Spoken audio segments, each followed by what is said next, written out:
So, dear delegates, welcome on board for the um, webinar on talent management, modern talent management. And we have our speaker with us, Mr. Patrick. So he will be conducting the entire program.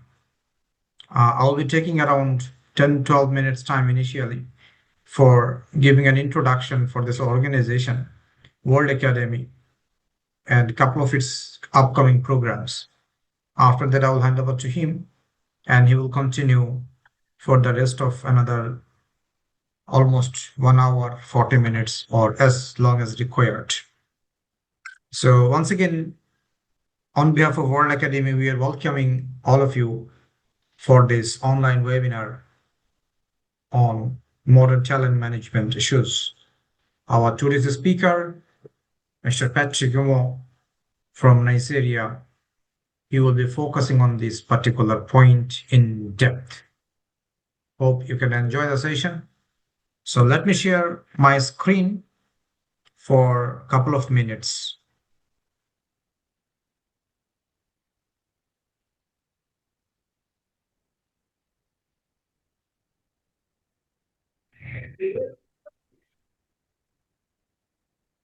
I'm sure my screen is visible to all of you. Once again, World Academy is welcoming all of you. World Academy is one of the prominent and very renowned professional certification institute in the world, based in United Kingdom, having its presence in 65 plus countries. Our motto is shaping expertise, nurturing ambitions, and elevate your potential. So World Academy is always beside the professional for developing their professional competencies.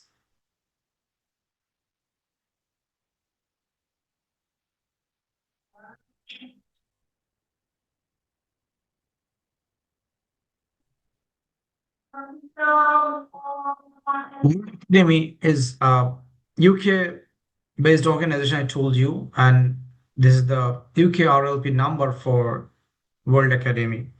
We are ISO certified organization. We have a couple of ISO certifications.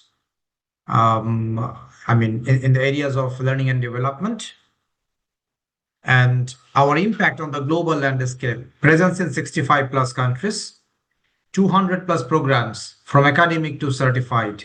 So we do have both type of programs, trained over 30,000 professionals across 65 countries, 132 instructors from 14 countries. 30% of our alumni hold C-suite roles in major organizations, and 95% course completion rate at first attempt. So that is what we do have. Why World Academy is the right choice? One of the largest professional certification institute in the world, and globally accepted credentials, affordable fees, flexible payment plan. We do offer flexible payment plan, wide range of programs covering all professional areas, 150 certified programs or credential, 30 plus master's program, 40 plus diploma programs, and user-friendly learning management system. And also we are issuing a badge, digital badge, for majority of our programs through 𝗏𝗏𝗏𝗏. 𝗏𝗏𝗏𝗏 is one of the largest digital badge issuer organization in the world. And it's a part of Pearson Education Group. That is our global affiliation, accredited institute by NQL. NQL is an off-call regulated awarding body, approved center by Cambridge Academy of Professionals, approved center by Prof. Coal also, and approved center by Board of HR Certification. Approved provider, we are working with heartfelt, HRM, and HED as a provider for them for their certification programs. And one of the very prestigious recognition we do have from SHRM, they recognize us as an academically aligned institute. We have a postgraduate diploma in human resource management, and this program has been validated by SHRM as academically aligned program in the level of masters. So they declared it as a master's level program for us. And we are the accredited institute by International Professional Accreditation Council, which is a Singapore-based organization. We are member for CPT Group UK. And we do have partner institute, KPS Specialist and English Academy. So that is our global affiliation. Our mission 2030 to become the #1 professional certification institute in the world, having 100 countries presence. So that is very clean and loud mission 2030 we have set, and we are very much on track to achieve this mission with the blessing of Almighty and with the cooperation of all the stakeholders. That is our recent activity. We did a couple of programs in Kenya. So we had our graduation ceremony. We had, in 2025, in August, just this month, just the year, last month, first of last month, that was the program for graduation ceremony. Also, we conducted Global Professional Summit.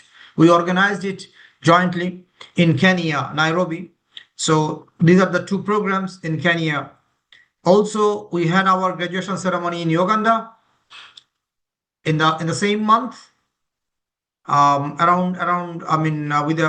the presence of around 150 people. And also we did our International People Summit 2025 in Uganda as well, in Hotel Africana. And also we did our graduation ceremony in Tanzania. That is also in the same month. A big crowd attended there.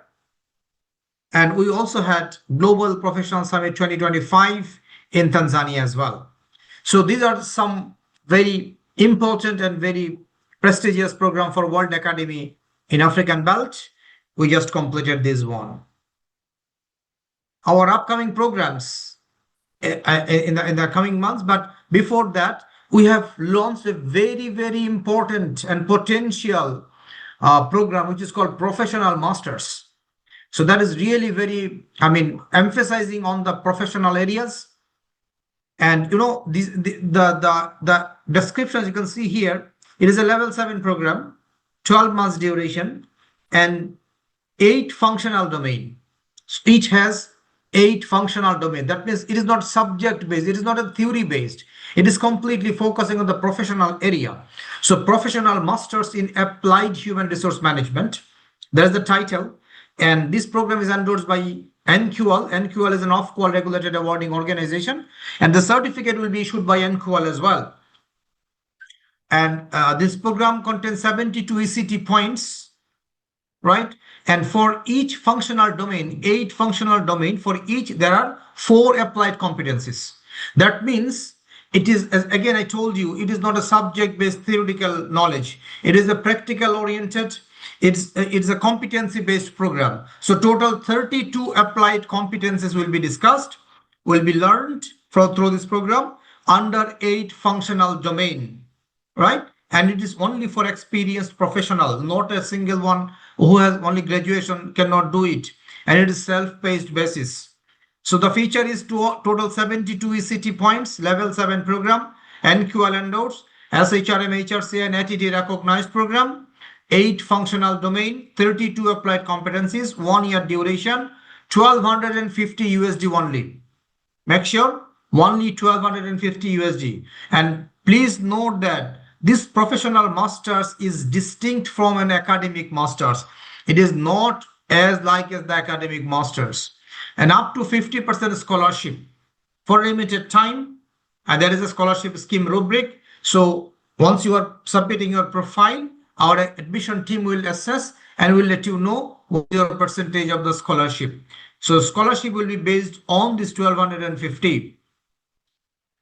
These are the 8 functional domain: talent acquisition and workforce planning, HR business partnering, learning and organization development, performance management, financial intelligence for HR, compensation and reward, strategic human resource management, international human resource management. So these are the 8 functional domain. Under each domain, there are 4 applied competencies that will be learned through this course. Now coming to our upcoming programs on the September, these are the virtual live class based. Certified Organization Development Professional starting from 7th September. Certified Financial Reporting Specialist starting from 13th September. Certified Finance and Accounting Professional starting from 13th September. Certified Internal Auditor starting from 14th September. Then Certified Human Capital Professional, starting from 19th September. Postgraduate Diploma in Logistics and Supply Chain Management from 20th September. And Certified Risk Management Professional from 21st. Certified Financial Modeling Professional from 27th September. So these are the September's program. Now the October's program, Postgraduate Diploma in Human Resource Management, starting from 10th October. And Monitoring and Evaluation, Accountability and Learning, GMIL, that is from 11 October. Then Certified HR Generalist, that is from 17th October. Certified Postgraduate Diploma in Project Management, that is from 18 October. And Certified Financial Risk Manager from 26 October. So these are our upcoming programs. So that's up, from my side till today. Thank you once again for your patience hearing to me. Now I'm going to hand over to our resource person to conduct the rest of the part of this webinar, the core areas. Mr. Patrick, please.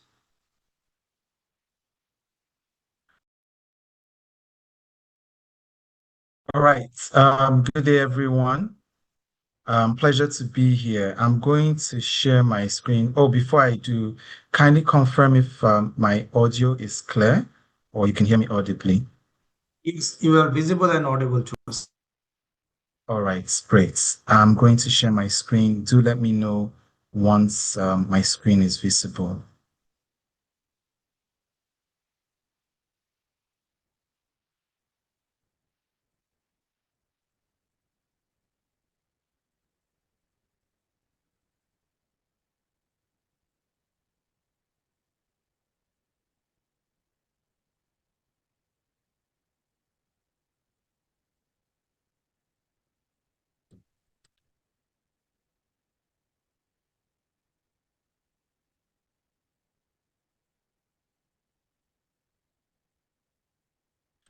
All right, is my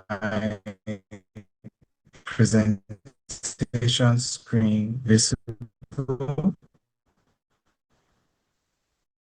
Yes, it is visible. Yes, we can see your screen. As using multiple different screens, yes.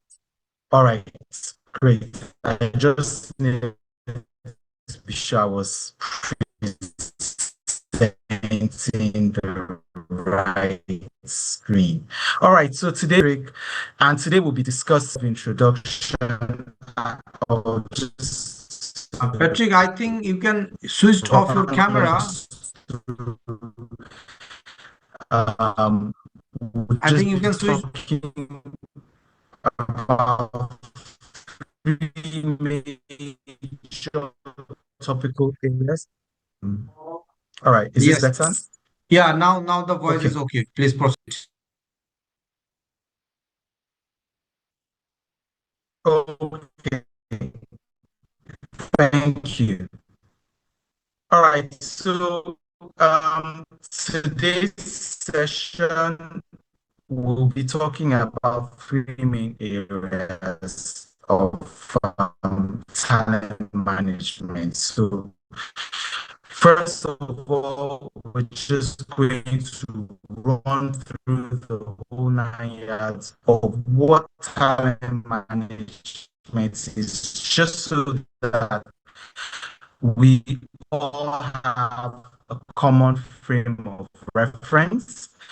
We will be talking about the challenges of Patrick, your modern voice is broken. talent Broken. management, and then we will be looking at the imperative of, which is the crux of today's conversation, the imperative of, talent management, especially in this new era of work. Just so we know, the era of work which we found ourselves in, imperatives of talent management. Really, just give me a brief second.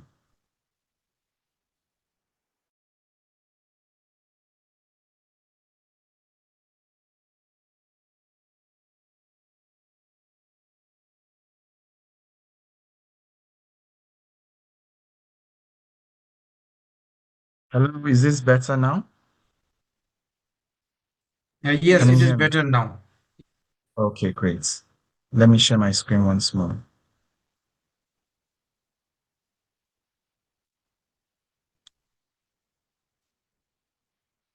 All right. Yeah, it is visible. Please proceed. Okay, thank you.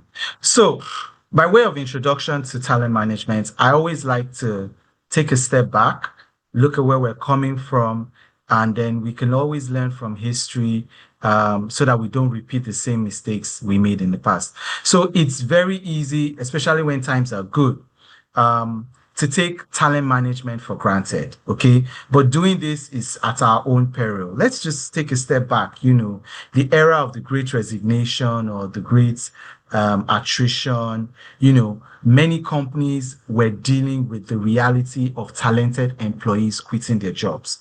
All right. And this forced companies to take a step back to make sure they started understanding why employees were leaving in the first place. All right. Because this could help inform what might bring them back. All right. So many companies learned the hard way as a result of the great attrition that putting people first is really vital to building a healthy workforce. So I'm just going to, just do a quick pause. What do we think were the big reasons that drove the historic wave of voluntary departures, in the early 2020s? Maybe we could just put our perspectives in the chat box, just to have a sense of what we thought. I'm sure everybody on the call witnessed the great resignation or the great attrition. From your own perspective, especially wherever you're dialing in from, whichever country you're from, in your own climb, what do you think informed the great resignation? I'm curious to hear from us in the audience. Anyone? All right. Jima says lack of work-life balance. Interesting. Joy says poor staff welfare. Great. Maybe you could state what country, because I know we have a diverse audience. So we could just put it in context, maybe your country, and see if there are any common denominators. So Jima, I don't know which country you're from, but you say poor work-life balance. Okay. Joyce, poor staff welfare from Nigeria. That's interesting. Yes, we can all relate to that. Um, Anyone else? Mohammed says poor motivation and less staff welfare. Awesome. Mohammed, what country? Office politics, Sierra Leone. Okay, Olive, interesting perspective. Olive says it was office politics. Okay, Mohammed's from Nigeria. So he says poor motivation and less staff welfare. That's from Nigeria. Olive, office politics from Sierra Leone. Anyone else?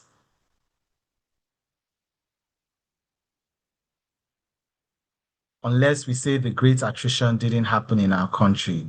Okay. Um, I hope I get the name right. Bonvillain says lack of self-awareness among the young talented. Although you didn't state what country. TechnoSpark 7 says poor communication from Sierra Leone. Oh, interesting. Yes, communication is very key.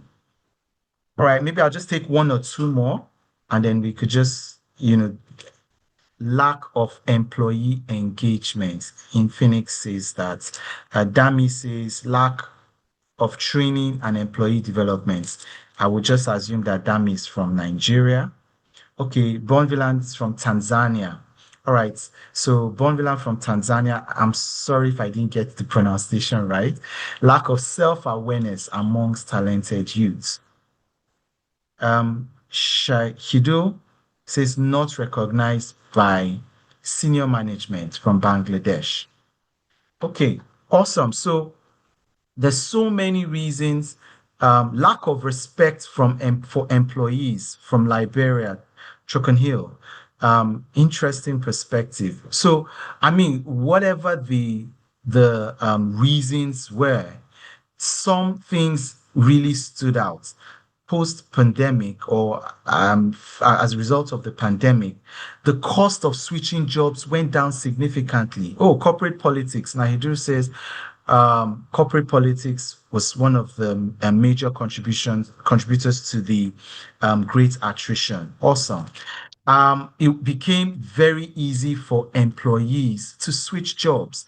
The global war for talent began, and that's where the world became a lot smaller. Employees became turned off by uncaring leaders. All right, and that's I think that was obvious in some of the responses we got. Unrealistic performance expectations. Okay, there were limited ability to advance, limited career growth. And I think Dami said that when she said lack of training, employee development. Infinix said lack of employee engagement, self-awareness, poor work conditions. So what happened is many workers became exhausted. They were dealing with burnout, stress, caregiving demands, and a whole lot more, like what we've said: office politics, poor motivation, poor staff welfare, lack of work-life balance, all right, corporate politics, all of this. You know what? Options. Employees were suddenly blessed with options, and then they started weighing their options. In some cases, it was not just the great employees were not just leaving the companies. In some cases, they were leaving their countries for greener pastures. All right. For those of us in Nigeria, it was not just a case of the great resignation or the great attrition.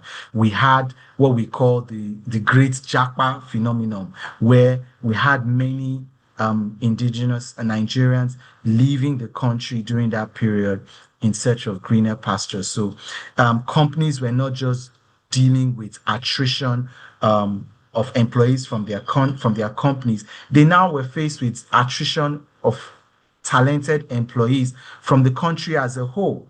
I don't know if this was also experienced in Tanzania, Liberia, Sierra Leone, Botswana, and Bangladesh. All right, these are some of Cambodia. All right, these are some of the countries we have represented in this session. All right, I don't know if that was a similar experience in your countries as well. Apart from dealing with the great resignation, the great attrition, as whichever way you call it, dealing with the great, what's it called? The great migration, if I may put it that way. So there was also a great migration because the global war for talent was at its peak during that period. All right. And, what happened, or what birthed, was a renewed definition of talent management. Talent management was no longer just something that we do in HR. Talent management became part of the C-suite conversations. I remember many times I was summoned to C-suite meetings to explain what I'm doing to stem the wave of attrition, what I'm doing to improve our talent attraction. All right. Many times my ED would summon me to join her for executive committee meetings because she was tired of taking the flak, receiving the fire for what the company was concerned about as slow turnaround time in attracting talent and the concern in retaining talent, as it were. All right, so this gave birth to a new talent management imperative. And the crux of this conversation is just to make us understand that, hey, the game has changed and we need a new paradigm. All right, we need to approach talent management with a fresh perspective. All right, and we cannot use the same old perspective we had of talent management in this new era of work. All right, so let's dive into it. So I said we're going to establish a common frame of reference as to what talent management is.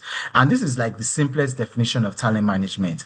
I just look at it as, everything we do in HR are processes and strategies aimed at attracting, developing, motivating, and retaining not just all employees, but high performing employees.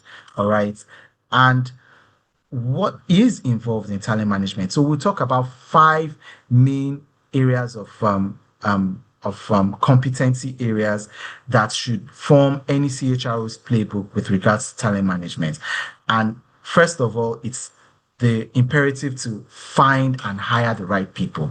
All right. Learning and growing is another major imperative. Managing and rewarding performance, tailoring the employee experience, and then optimizing your workforce planning and strategy. All right. So we'll start with the first imperative, which is, finding and hiring the right people. Okay. So I'm going to start by saying this. First of all, high performing employees are really up to 8 times more productive than others. All right. To quote the late Steve Jobs, he said, go after the cream of the cream. All right. A small team of A+ players will definitely run circles around a giant team of B and C players. And this is something that's been proven through various social experiments. All right. So, hearing all of this, it sounds easier said than done. All right. But there are still several principles to consider if you want to hire the best people. All right. And first of all, I'd say is hire for skills. Okay. We need to start focusing on the roles that drive the greatest business transformation and then identify which skills are needed for these positions. So, what positions have that disproportionate impact on business success? Okay. What are those critical skills? What capabilities are essential for the competitive advantage and future growth of the company? Then we need to have an objective system of how we identify these critical roles and critical skills. The critical skills are those skill sets that are hard to replace and difficult to replace, hard to find, difficult to replace. Okay. And really expensive to procure out there in the market. All right. We need to engage leaders to define what roles and skills are mission critical to our organization. There's no copy and paste. There's no one size fits all. There's no silver bullet. Every organization needs to define for themselves what their mission critical roles are. All right. Monitor industry trends, anticipate emerging skill needs. Now, that means you're not just looking at the skill set for today. You're looking at the mission critical skill set that would help the organization be future ready. All right. And now I'm going to mention this tip. Really, people assume, most of the mission critical roles are the senior roles. That couldn't be further from the truth. Many times, not all senior roles are mission critical. In fact, some frontline tech or technical roles may even be more vital to the business, to business continuity than some senior roles. So let's not have that bias when we're trying to identify mission critical roles and just assume, hey, let's just do a top to bottom role. The C-suites or the senior roles should just naturally be the mission critical roles. That is not always the case. All right.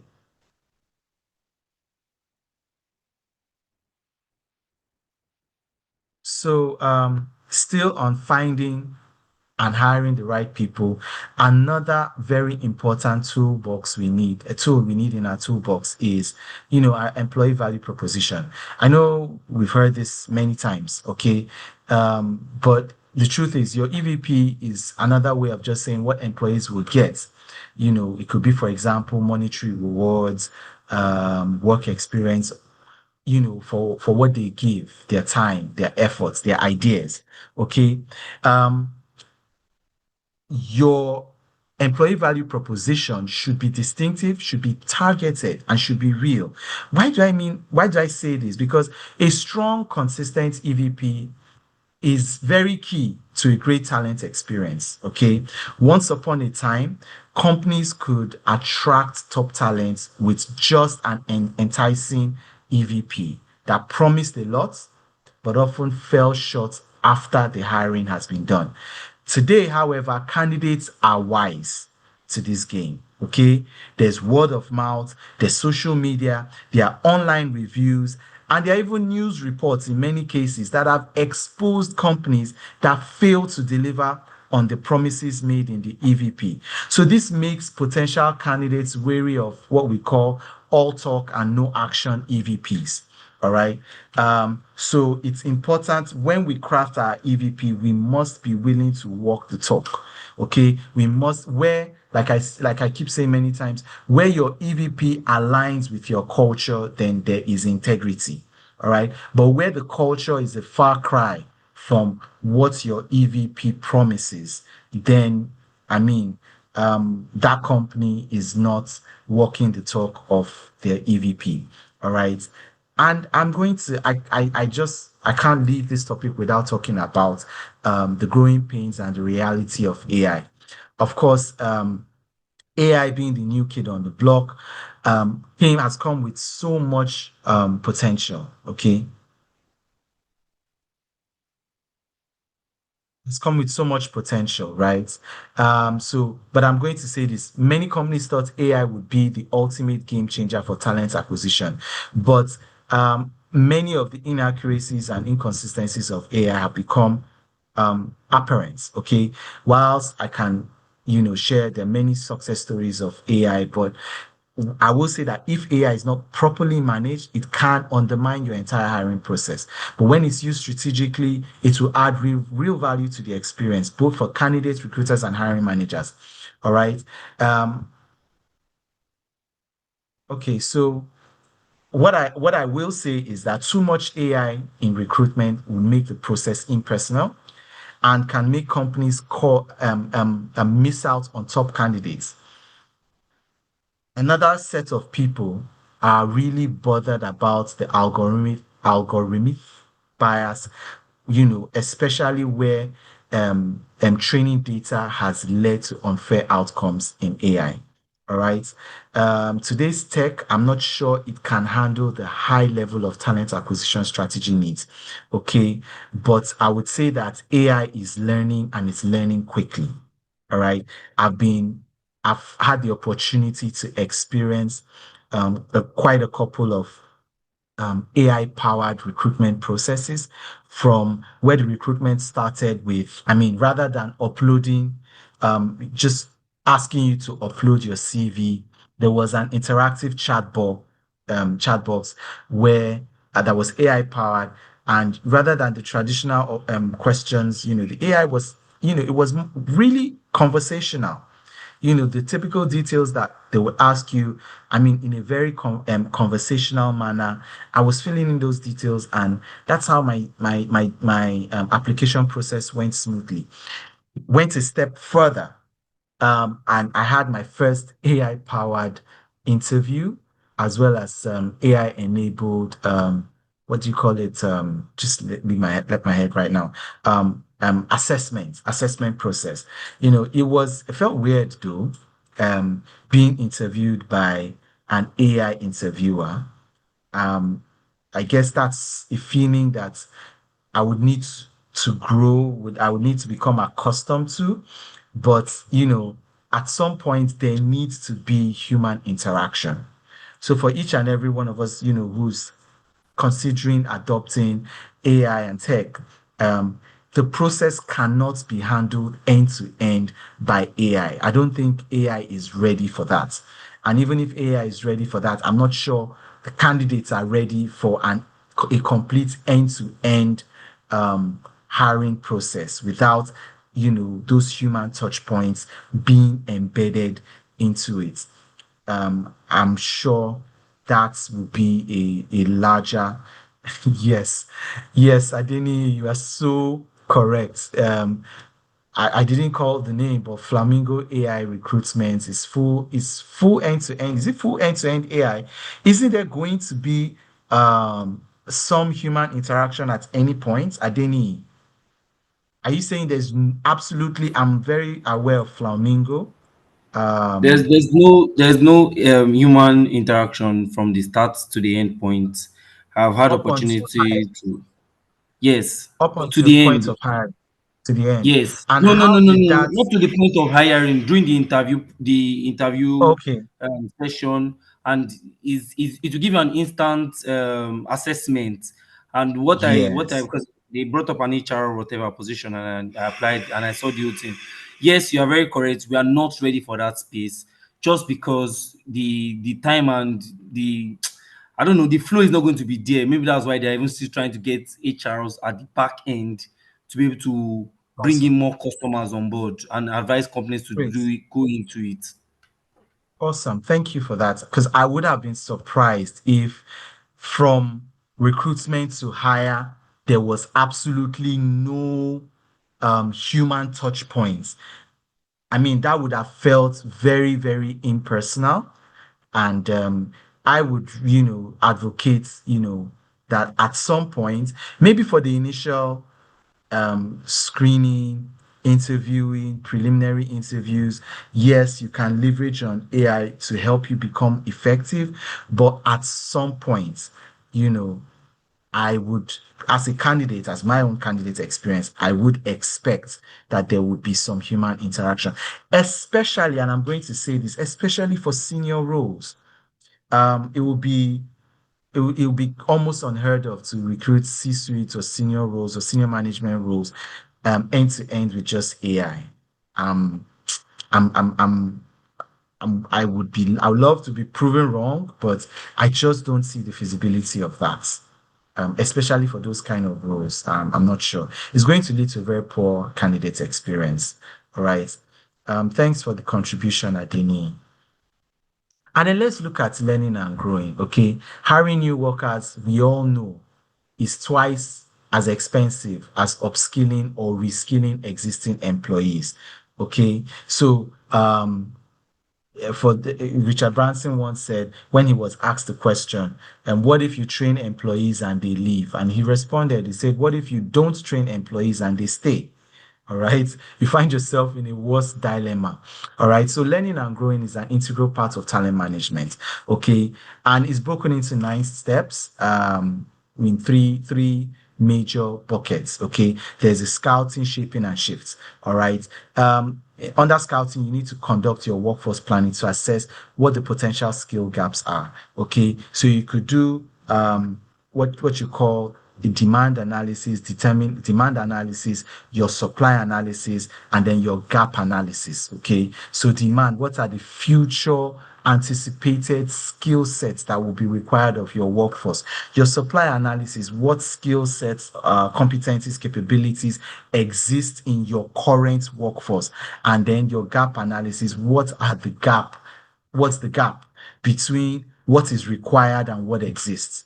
Okay, then you need to build a business case for it. In shaping, once you've done your gap analysis, you now need to do your your initiative, propose initiatives, a portfolio of initiatives to close those skill gaps. Just like we've highlighted earlier on, it's more expensive to upskill and reskill your workforce than it will be to your talent management approach, buy, build, borrow, steal.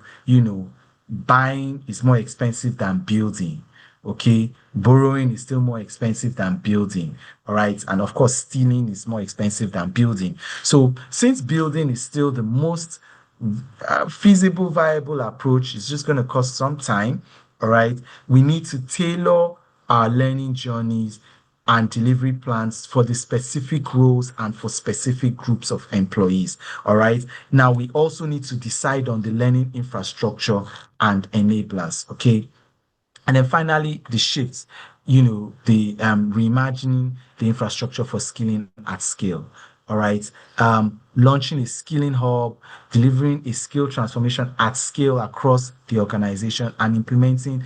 We need to be able to track return on investment, impact on business, learning. There should be a way of tracking outcomes of learning. Okay. So building workforce skills via training and reskilling will be essential to support the new ways of working and new business priorities. Okay, so focusing on skills, would help close those skill gaps. Okay, and I'll say this: organizations that have implemented, all 9 of these practices reported 100% chance of having successful skill transformation. All right. I must say that while learning programs are a must, their utility would be limited if we don't begin with an intimate understanding of the organizational needs, both today and for the future. And finally, on this point, a growing trend in talent management is the embracing continuous learning. Okay, learning should not just be a fire brigade approach where there's a fire, there's a training need that's been identified. Let's put it out with this initiative. All right, we need to embed a culture of continuous learning to help drive the business, to ensure that we have employees that have a lifelong learning mindset. Okay, this would help employees remain relevant in demand in the eyes of their employers. Okay, so some companies also explore apprenticeship programs. Some companies have management trainee programs, graduate trainee programs. These are modern forms of apprenticeship models for learning, and this allows novices to come in and gain hands-on experience from experts already in the business to acquire skills and grow to act more independently. All right. Thirdly, we have managing and rewarding performance. Okay. I'm going to say that, strong performance management relies on the guiding principle that what gets measured gets done. Okay. And at the end, good performance should be rewarded, while poor performance should lead to actions that address the problem. All right. And these are some pillars that should be part of every performance management system. Employees should be coached, and it should be done regularly. So there's no substitute for direct feedback or direct coaching that happens day in, day out. Okay, not the annual feedback system that really is a post-mortem exercise. Okay, the deed is done. The horse is dead. Okay, giving coaching at your annual performance review is just like beating a dead horse. Okay, make sure the process is fair and is seen to be fair.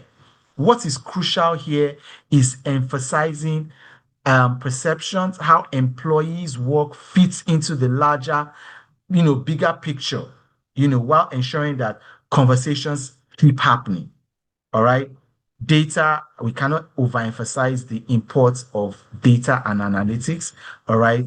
This supports performance reviews by giving managers objective feedback about whether the employees are performing well or not opinionated or subjective feedback. We need to be able to empower managers to give better feedback.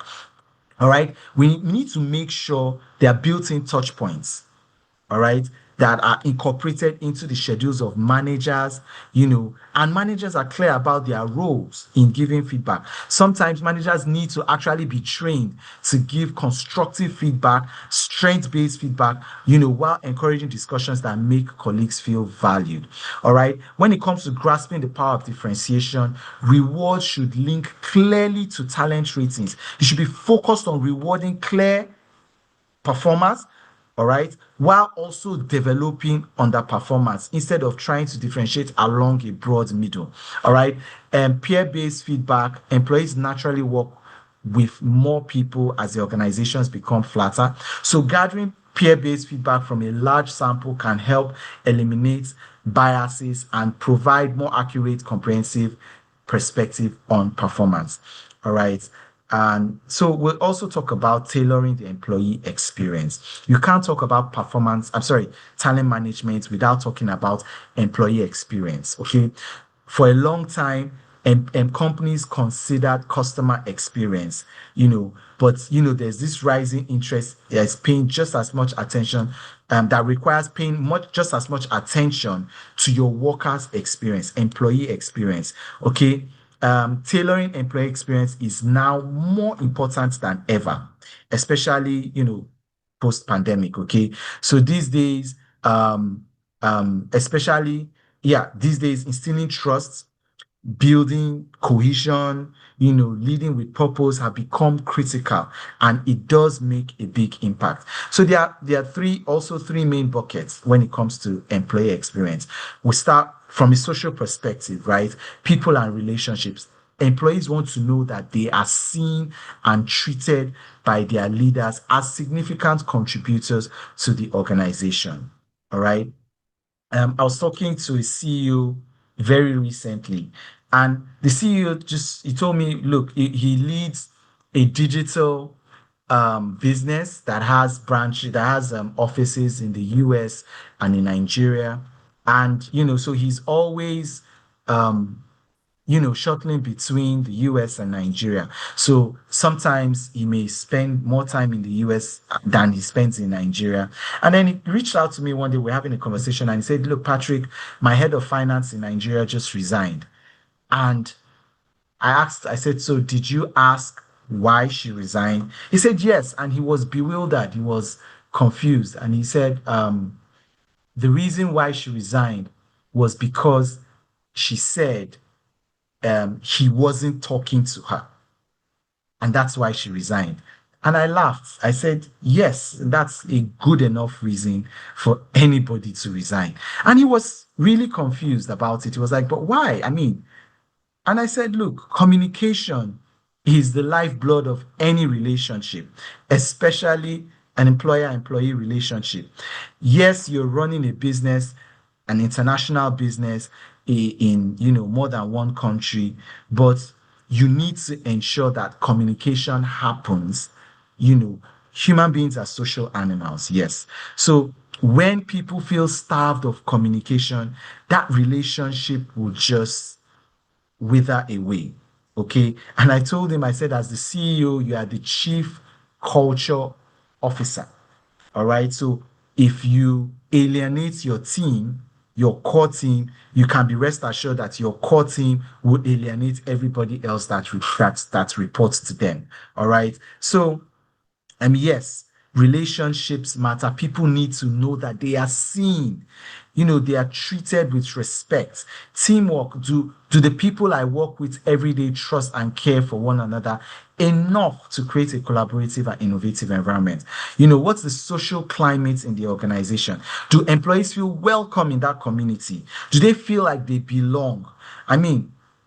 Nobody wants to work in an organization where they feel like they are the black sheep, where they feel like they're they are that thumb that sticks out.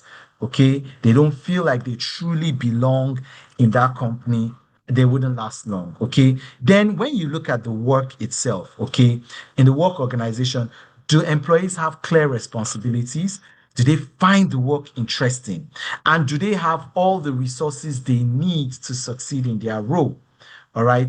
All these make or mar your employee experience. Okay. In terms of work control, do they complete their work efficiently?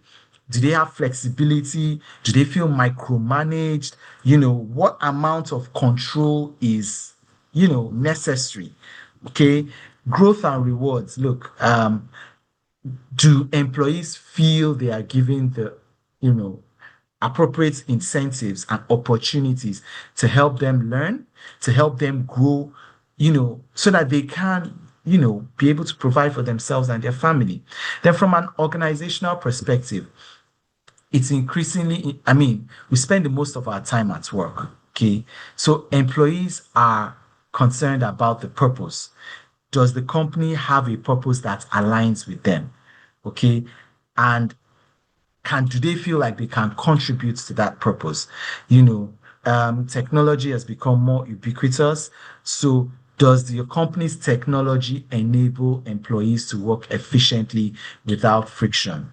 All right. I remember a time where we deployed technology, and during the change management phase, there were several pushback because employees just felt like this tech was not helping them to become more efficient. All right. The physical environment, are their surroundings safe? Do they feel comfortable? Is it human centered? All right. And I'll say this, if your employee experience isn't what it should be, you need to take a systematic approach, probably grounded in design thinking, to improve on it. All right. And then finally, we'll look at your optimizing workforce planning and strategy. Okay. I mentioned before that workforce planning, I mentioned before the critical roles in recruitment, in hiring the right team. But there are three major components of workforce planning: the critical roles, the skill pools, and the talent systems. Okay. A small number of roles, many times fewer than 50, have an outsized impact on your business value. Okay, so you need to look at the core jobs, the quality of leaders, and the roles that are set up for people to succeed. All right, what are the skill pools? Okay, looking beyond individual roles, okay, to larger pools, such as, what are those necessary skill sets, all right, that are required for today and for tomorrow for your organization? And then with regards to a talent system, you could do it. How do you leverage on technology, and what talent management framework do you have in place to help you achieve all of this? Okay. Now, I talked about different approaches to workforce planning or talent management. So you can build. Okay, build means you're focusing on reskilling, upskilling, or retraining your workforce. Okay, redeploy means, you can transfer, you can move people around, that have the needed and yet to be acquired skill sets. All right. Acquiring, that's straightforward. You hire individuals, you can recruit from new talent pools, whatever needs to be done to get the talent, to bring the talent into your organization. And then release. This is an often overlooked aspect of talent management. Look, many times we need to have these, I'd call them difficult conversations. Okay. In some cases, some companies have encouraged voluntary attrition. Okay. Some companies have divested some business units. All right. And created options to end some contracts. Okay.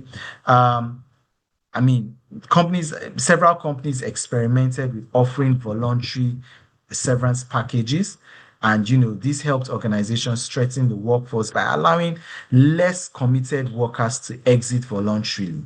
Okay, whilst at the same time improving the retention for other employees that chose to stay.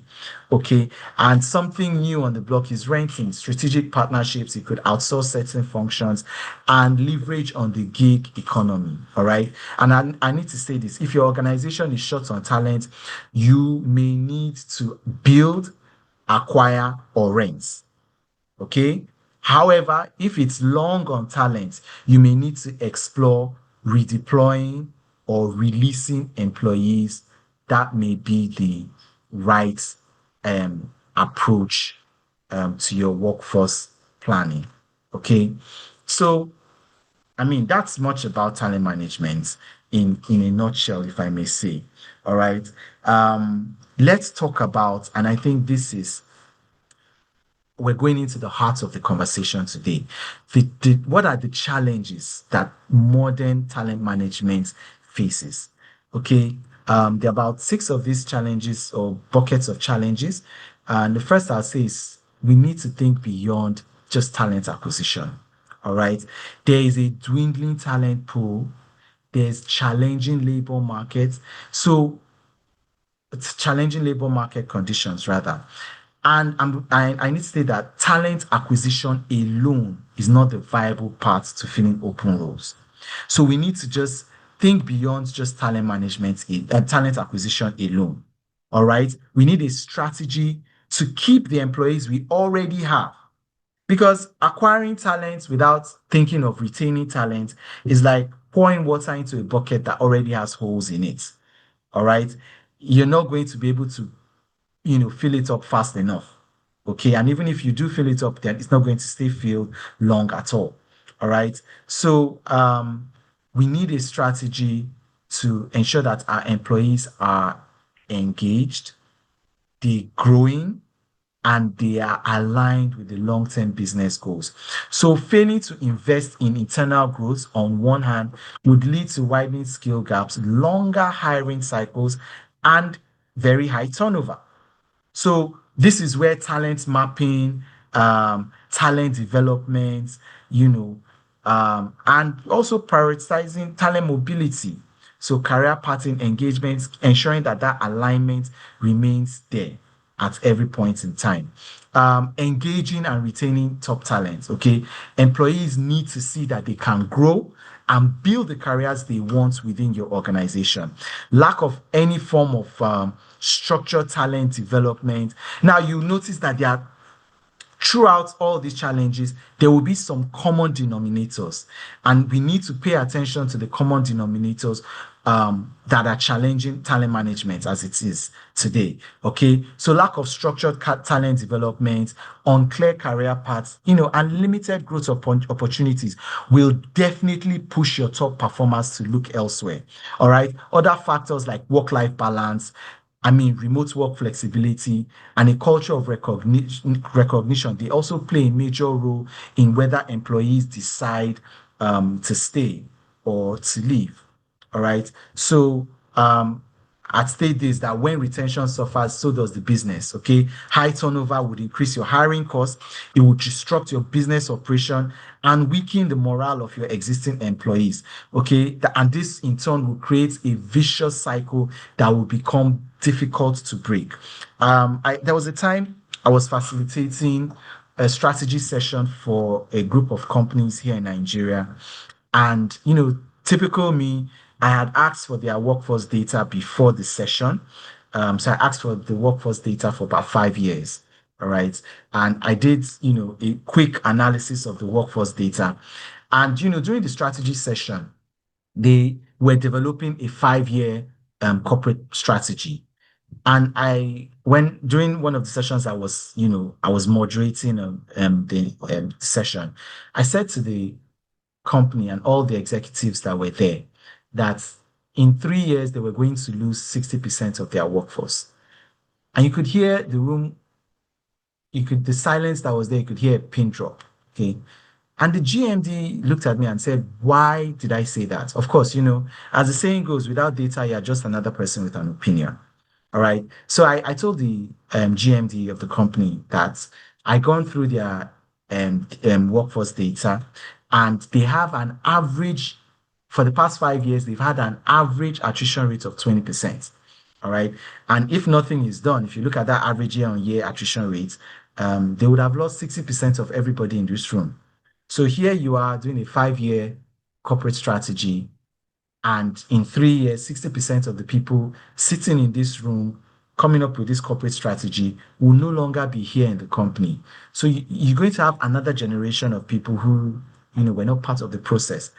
There and then, the GMD said part of their corporate strategy for the next 3 years will include retention, talent retention. So, they took a break and, had a breakout session. HR was given the responsibility to come up with a talent retention plan, which will be incorporated into the overarching business strategy. All right. Because clearly they understood that when retention suffers, the business will suffer. Okay. So I think regular career conversations, mentorship programs, leadership development initiatives will help employees see the long-term potential that they have within the organization and help us as HR professionals address these issues before they lead to turnover. All right. And next we look at supporting skill and career development. All right.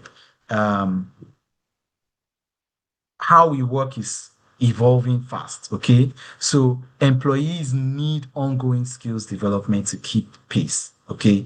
The pace of, just to keep up with the pace of change. So without clear career growth opportunities, even your top performance will become disengaged. They will stall both on their progress and, even the company's success. So I need to say that in this current climate, right, your traditional upskilling approaches are not enough. There's changing job roles, there's technological advancement. I mean, if you look out there, I go out looking out on available jobs. Look at new jobs are arising. Okay, new job families are being given birth to.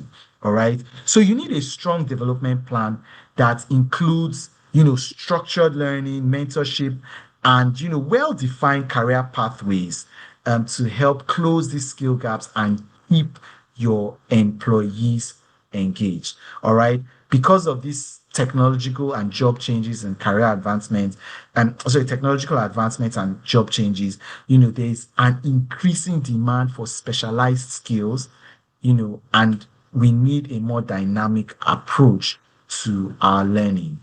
All right. I think, we need to just integrate skill development into daily work. Okay.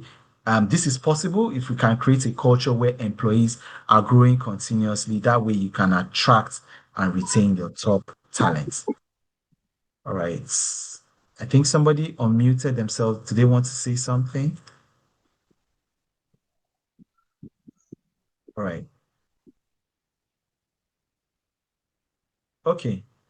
Of course, there is the challenge of inclusion.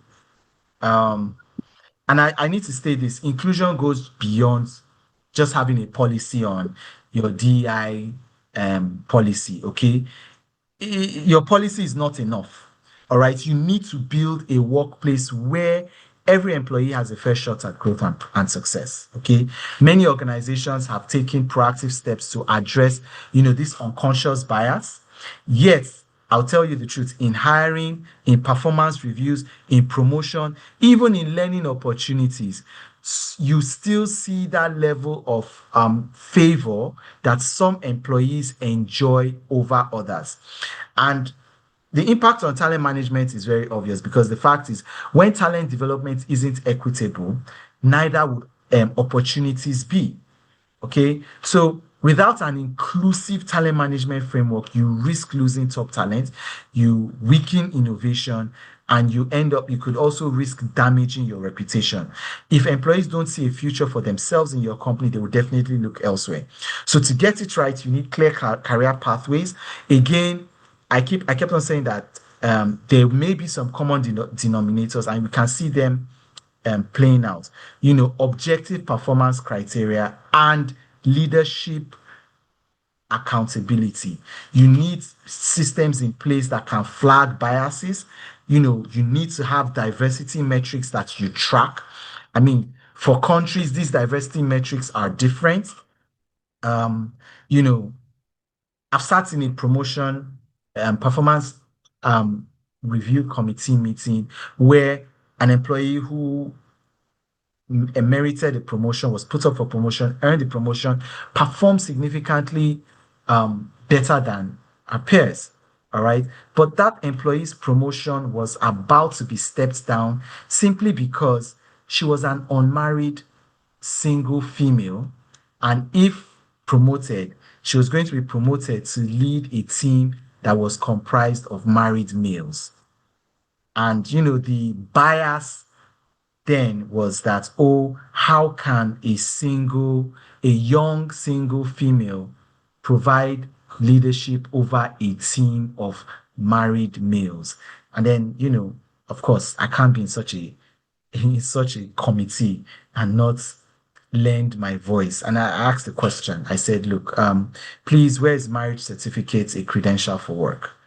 When I asked that question, obviously they got the message, and that conversation was dead from that point onward. So I'd say this: true inclusion happens when leadership commits, to backing with action and creating a workplace where talent thrives, no matter where the team members come from, no matter their gender, no matter their race, and no matter what other diversity metric you want to use to track DEI.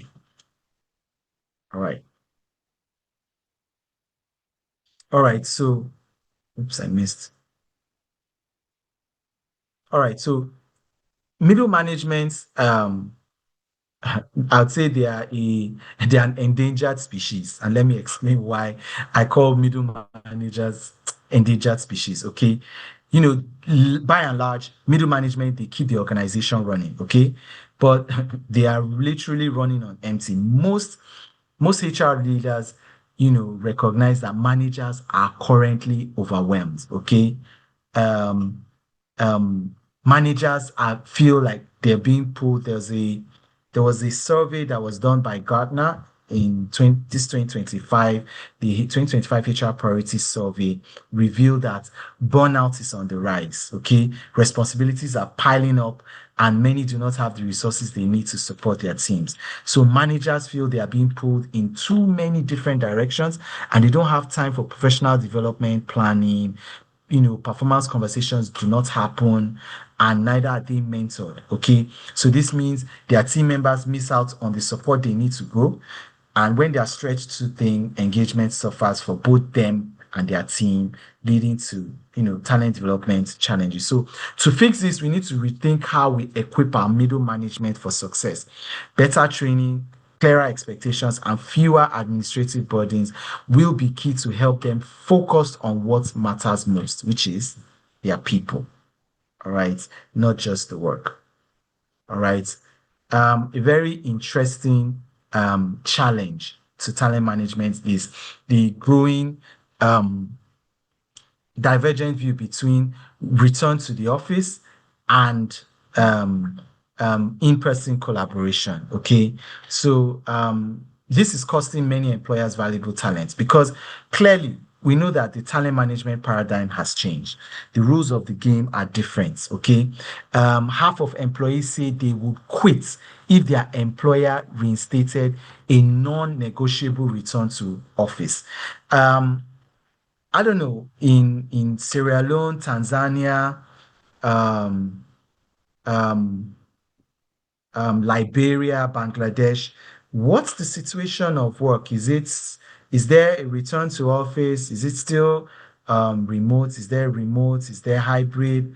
What's the situation? Because, well, survey says most leaders want in-person collaboration, but employees expect workforce flexibility. Is workforce flexibility still an expectation in our respective countries? So I know we have people cross-section from Bangladesh, Liberia, Sierra Leone, Nigeria, Tanzania, Botswana. Yes. What's the situation? What's the perspective with regards to return to office or remote work? Is remote work still a thing in your respective countries? Audience. So what is most obvious? Is it return to office or still hybrid or remote?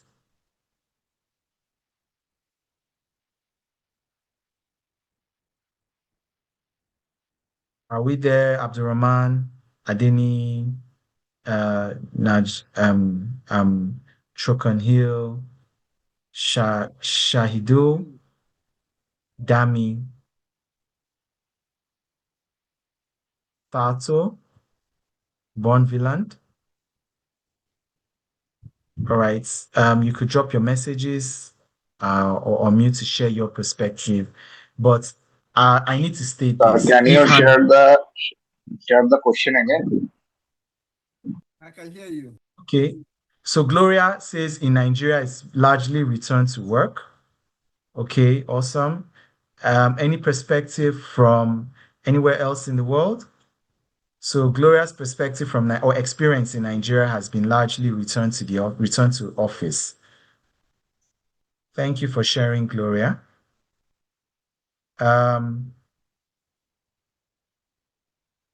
Yes, so okay, In Sierra Leone, it's return to the office. Awesome. Okay. So return to office seems to be the common denominator in Africa. In any other from any other country, can we share our experience?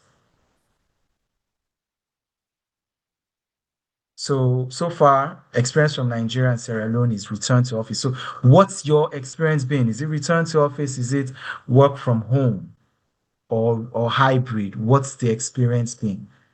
Okay, Abdurrahman says in Sierra Leone it's return to office.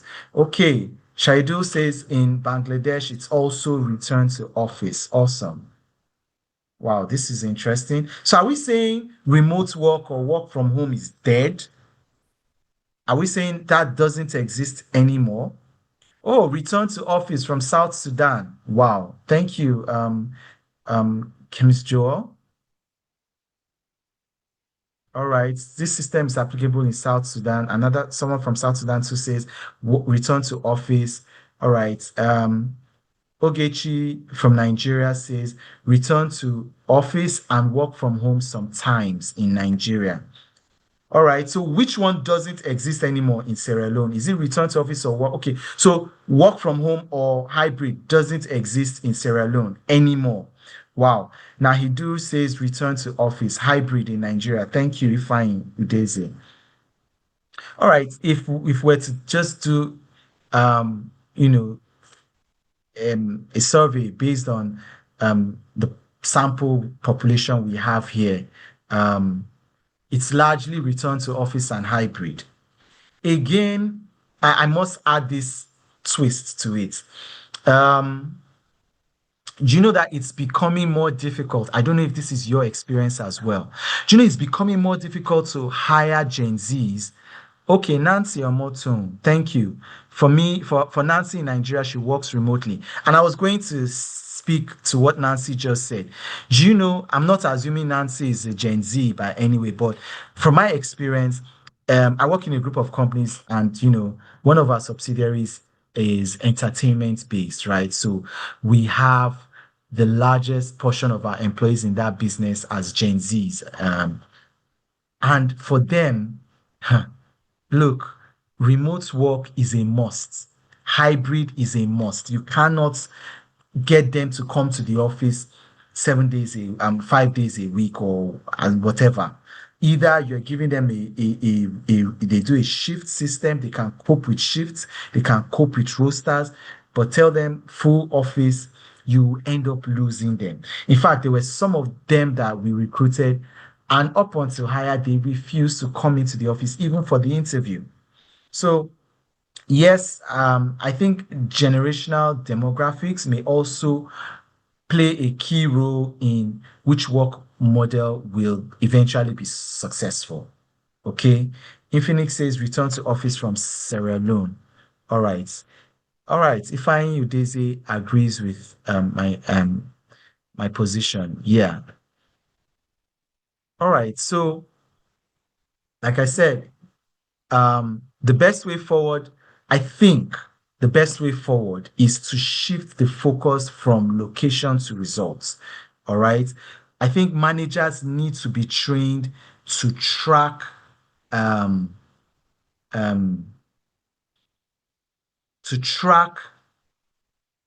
productivity, collaboration, and engagement rather than to track time spent in the office. Okay, once we are able to get that paradigm shift from, being paid to work in the office, or being paid for productivity, that will, that paradigm shift is what we need to, achieve going forward. I'm not saying making a case for either return to office or remote, but I'm just saying whether you're working remotely or whether you're working in the office, the real metrics that need to be monitored are your productivity, your ability to collaborate with the team, and your level of engagement. I think once those are tracked and are positively in the green, there will be less emphasis on time spent in the office compared to to that. All right. So the final talent management challenge that I'll talk about is forecasting future talent needs. Okay. Change is happening faster than ever. Okay. You cannot afford to wait to react. Okay. So without a forward-looking talent strategy, workforce planning will become guesswork. Okay. Leadership pipelines will stall and your retention will take a hit. However, too often, HR operates in isolation. Sometimes HR is disconnected from broader business objectives. So, when our talent management strategy is not aligned with the business goals, leadership will see HR as a support function rather than a strategic force. So in order to change this, we need clear data-driven insights to anticipate workforce needs, identify high potential employees, and ensure that there is leadership continuity. Okay.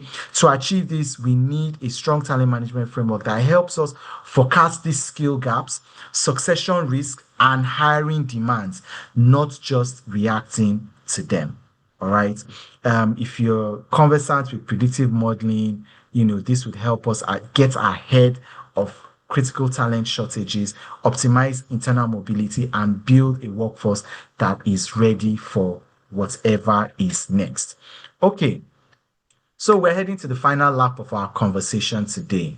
And the final lap, is all about,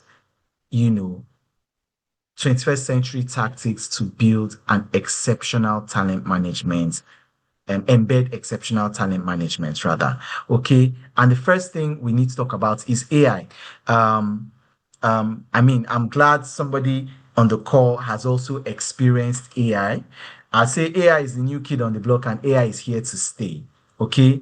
AI is one genie that came out of the bottle and is not going back in anytime soon. I've seen quite a number of interesting jobs. You now have people that are hired to train AI models. Okay. You have people hired to teach AI models different languages. Okay. For the Nigerians on the call, I saw a job, Yoruba language AI instructor.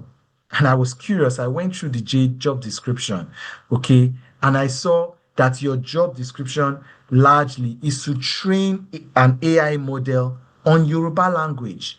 All right. Sorry for my international audience on the call. Yoruba is a very popular language here in Nigeria. All right. And by the way, I saw many jobs where job titles rather, where they're requiring human candidates to come train AI models on different languages. And I found that really interesting. So I'm like, wow. So if I may just put it in a controversial way. So we're training AI. We're actually training AI to come to be better armed to take over our jobs. We're literally training the competition, don't you think? I don't know. Correct me if I'm wrong, or if anyone has a different perspective, but that's just on a humorous note. But we're literally helping AI get smarter, right? Because AI is revolutionizing the recruitment process, revolutionizing literally every process. So in recruitment, it allows companies to identify and attract the best candidates more efficiently than before. Okay, you can use it in job matching. Just by in your application process. Okay, AI will tell you if you are a likely fit for the job or not. Okay. Predictive analytics will use data to forecast your potential as a candidate, your potential performance as a candidate, and even your cultural fit within the organization. There's something I love about LinkedIn. If there's any job, LinkedIn's AI would even tell you, oh, you are a good candidate for this job, or there are several missing criteria for the job which you do not have. Okay. And then you now have chatbots that do the initial screening. Okay. You advertise a job role. I remember back in the day when things were done manually, there was a time we were recruiting for management training program, graduate training program.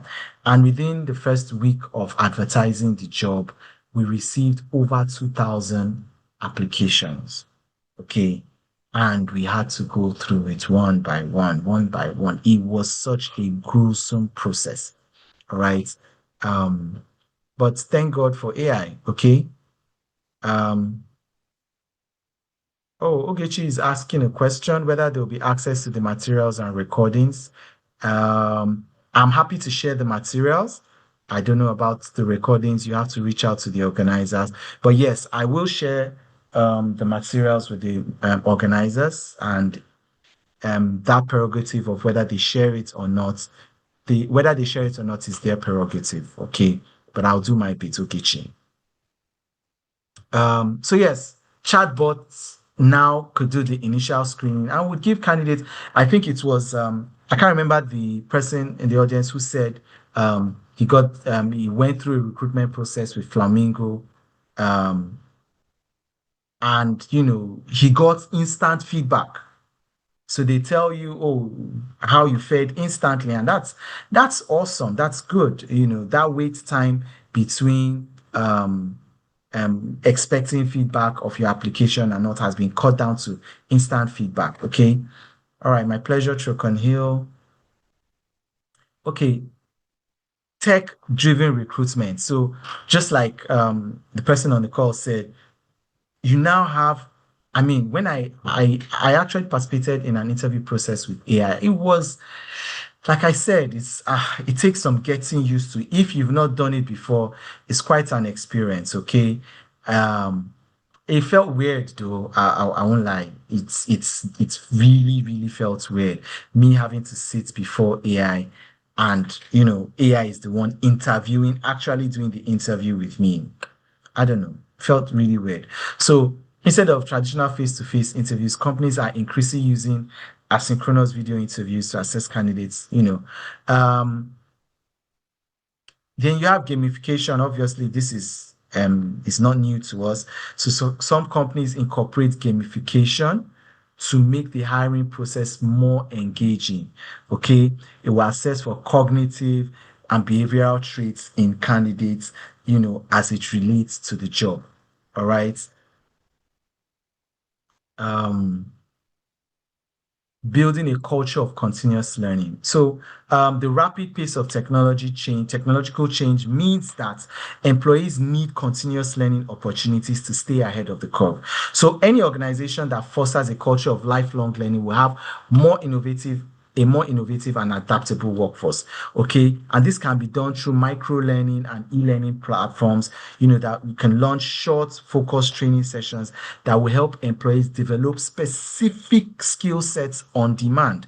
Okay. Mentorship and coaching programs will encourage knowledge sharing and hands-on learning that can accelerate employee growth. Upskilling and reskilling that means offering courses that enhance employees' current skill sets and allows them to transition to new roles. This is vital for career development and, job satisfaction. Like you said, the pace of change is really rapid, right? So any employee that cannot upskill, reskill, will be left in the dark ages. Okay. All right.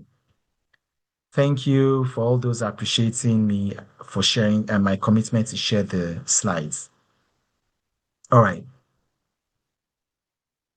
So emphasis on diversity, equity, and inclusion. Okay.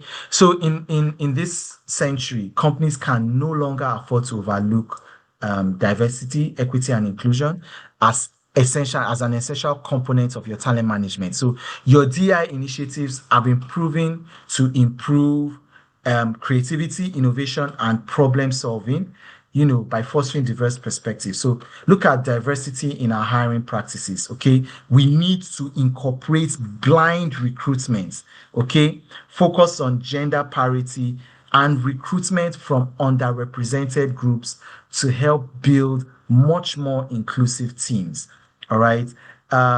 We need inclusive leadership training, okay? So organizations should invest in leadership training to ensure that leaders can lead diverse teams effectively, all right?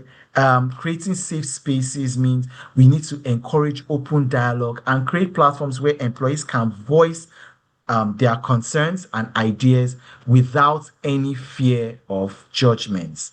All right. This is important for any exceptional talent management strategy. All right. Flexible work arrangements is a no-brainer. Okay. Of course, we know that the pandemic accelerated the shift towards remote and hybrid work models.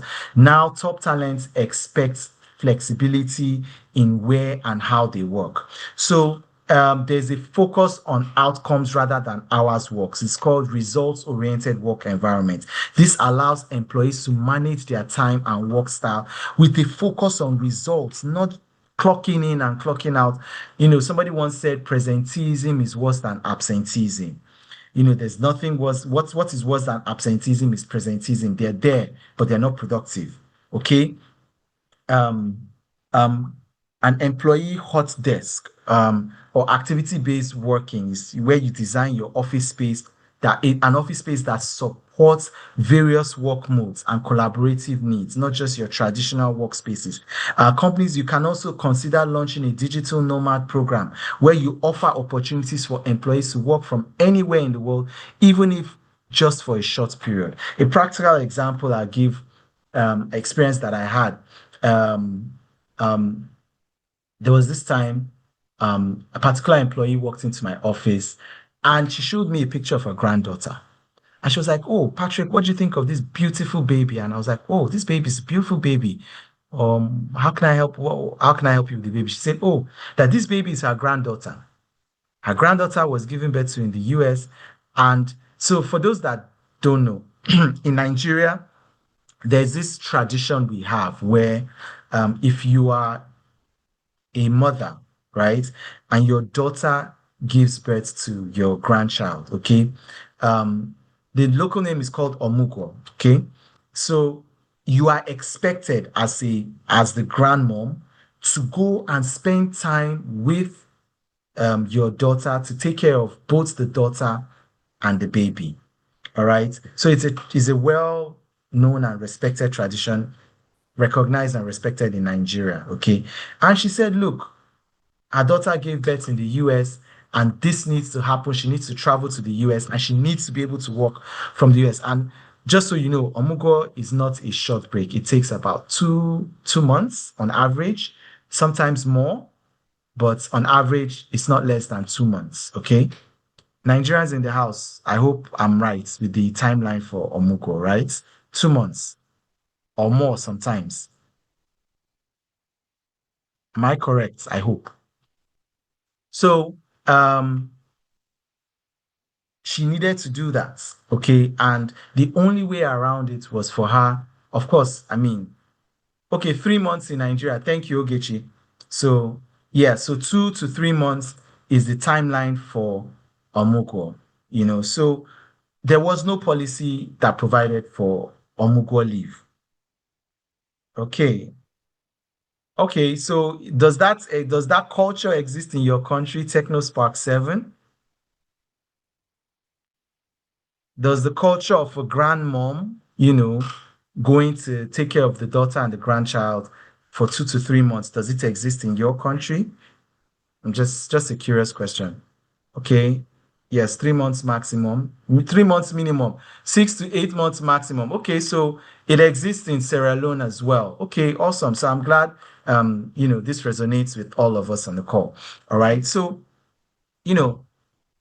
we had to, that was the first time we had to do a nomad program for her. So we said the first month will be paid time off. The second month was going to be remote work. Okay, so we gave her 2 months. Okay, so it happens in Sierra Leone and also happens in Liberia. All right, Liberia and Sierra Leone, how long is it? Is it 2 or 3 months or what's the duration?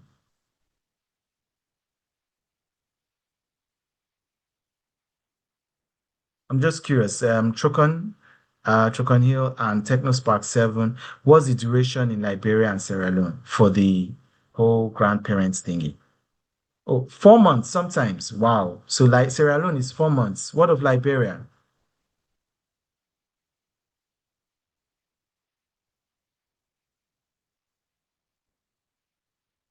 40 days. In Nigeria, 40 days. 40 days, that's about a month plus. Okay. Well, different cultures in Nigeria. Okay. So in Liberia, it's 2 to 4 months. Okay. So, I mean, 3 months is the average. So an average 3 months. Okay.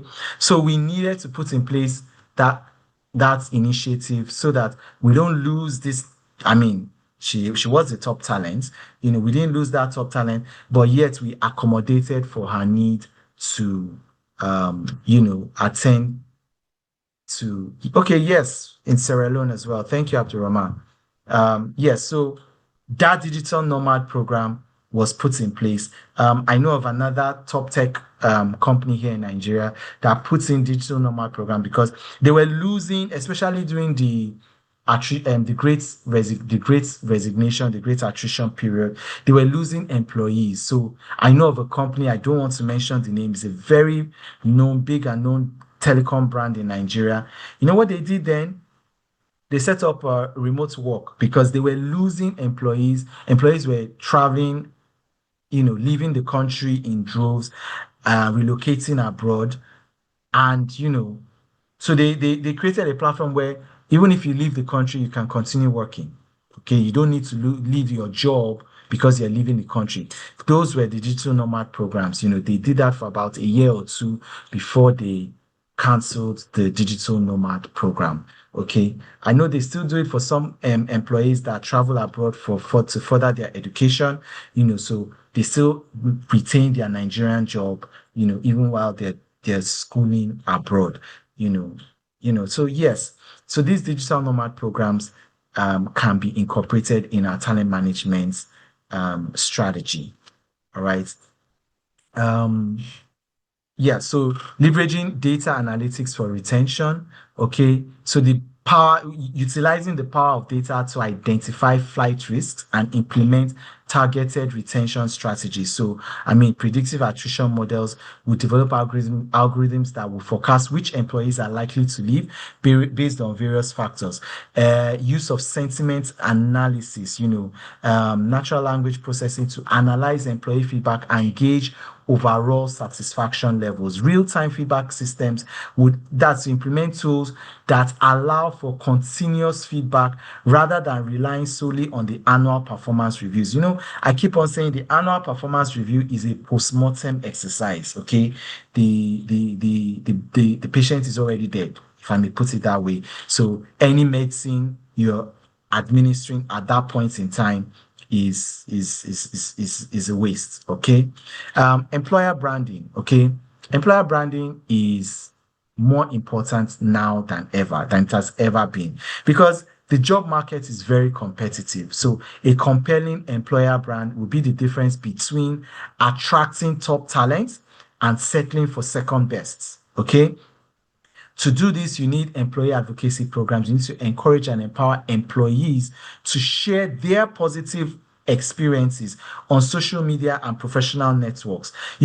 This would lead to authentic storytelling, real stories of employee growth, impact, and satisfaction through various media channels. People want to see real stories, all right? Because it becomes so easy right now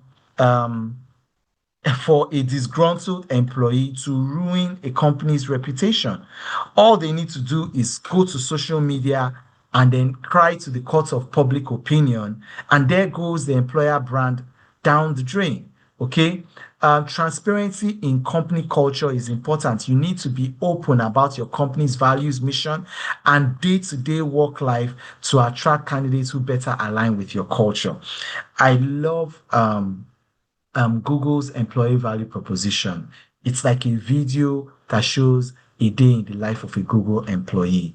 And wow, it was a beautiful video. I mean, they have sleeping pods, they have an indoor golf course, they have, wow, it was just a beautiful sight to behold. I hope every Google employee, that's the reality for them.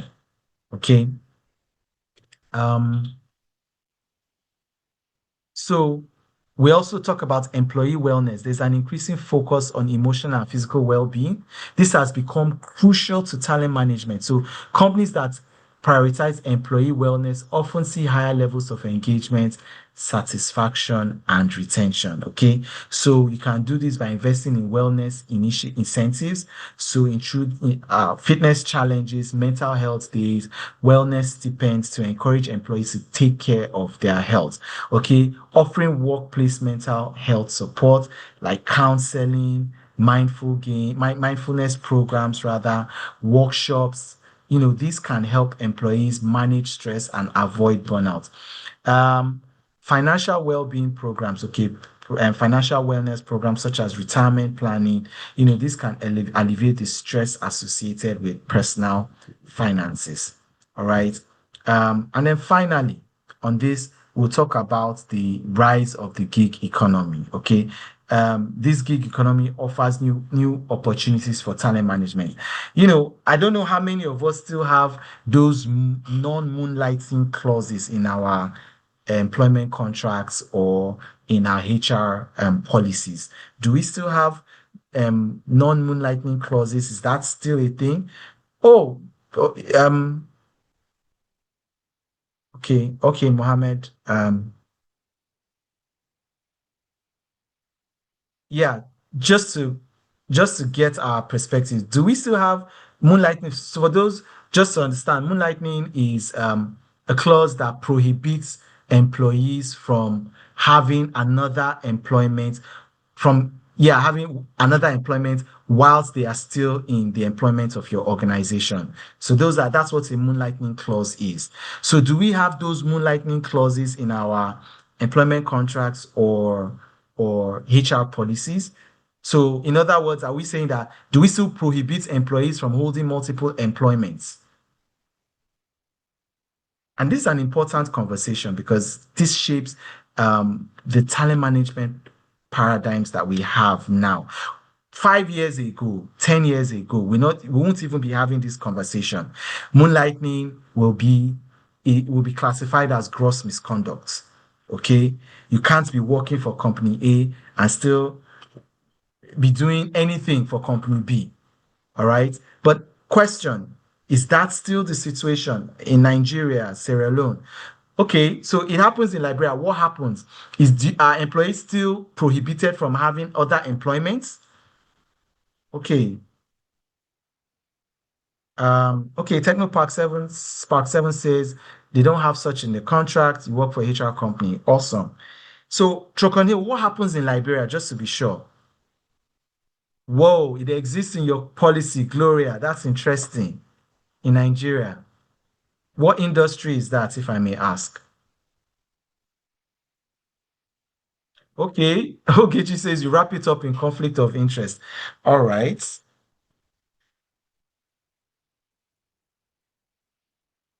That's an interesting way to package it, though. You hide the moonlighting under conflict of interest. They want you to be committed to the job you have. So it seems like moonlighting is still very much part and parcel of our current paradigm. But I'd state this, I've seen it happen so many times where employees have, and let's be practical, okay?